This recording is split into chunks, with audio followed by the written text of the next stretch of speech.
اللہ کے نام سے جو رحمان و رحیم ہے۔ اے لوگو جو ایمان لائے ہو، بندشوں کی پوری پابندی کرو۔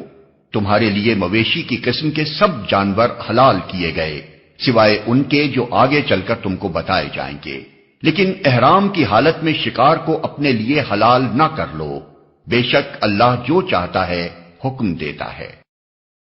اے لوگو جو ایمان لائے ہو، خدا پرستی کی نشانیوں کو بے حرمت نہ کرو، نہ حرام مہینوں میں سے کسی کو حلال کر لو، نہ قربانی کے جانوروں پر دست درازی کرو، نہ ان جانوروں پر ہاتھ ڈالو جن کی گردنوں میں نظر خداوندی کی علامت کے طور پر پٹے پڑے ہوئے ہوں، نہ ان لوگوں کو چھیڑو جو اپنے رب کے فضل اور اس کی خوشنودی کی تلاش میں مکان محترم یعنی کعبہ کی طرف جا رہے ہوں۔ ہاں، جب احرام کی حالت ختم ہو جائے تو شکار تم کر سکتے ہو۔ اور دیکھو، ایک گروہ نے جو تمہارے لیے مسجد حرام کا راستہ بند کر دیا ہے، تو اس پر تمہارا غصہ تمہیں اتنا مشتعل نہ کر دے کہ تم بھی ان کے مقابلے میں ناروا زیادتیاں کرنے لگو۔ نہیں، جو کام نیکی اور خدا ترسی کے ہیں ان میں سب سے تعاون کرو، اور جو گناہ اور زیادتی کے کام ہیں ان میں کسی سے تعاون نہ کرو۔ اللہ سے ڈرو، اس کی سزا بہت سخت ہے۔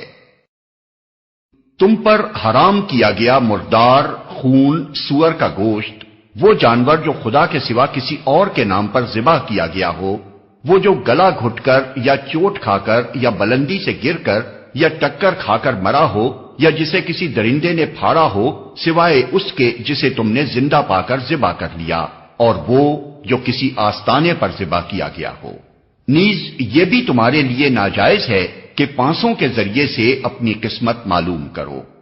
یہ سب افعال فسق ہیں۔ آج کافروں کو تمہارے دین کی طرف سے پوری مایوسی ہو چکی ہے، لہذا تم ان سے نہ ڈرو بلکہ مجھ سے ڈرو۔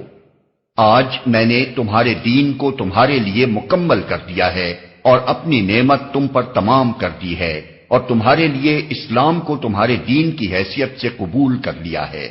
لہذا حرام و حلال کی جو قیود تم پر عائد کر دی گئی ہیں ان کی پابندی کرو۔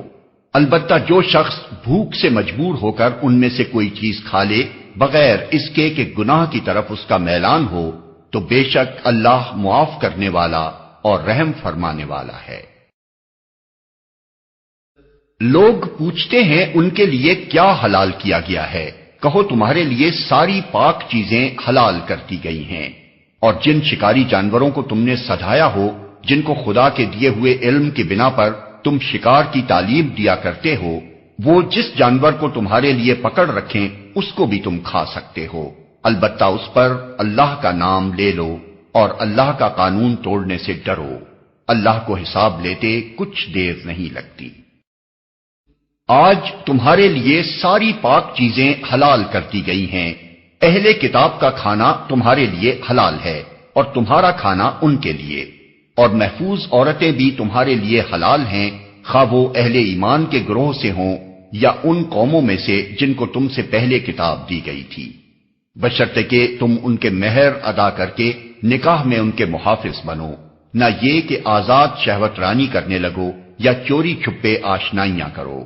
اور جو کسی نے ایمان کی روش پر چلنے سے انکار کیا تو اس کا سارا کارنامہ زندگی ضائع ہو جائے گا اور وہ آخرت میں دیوالیہ ہوگا۔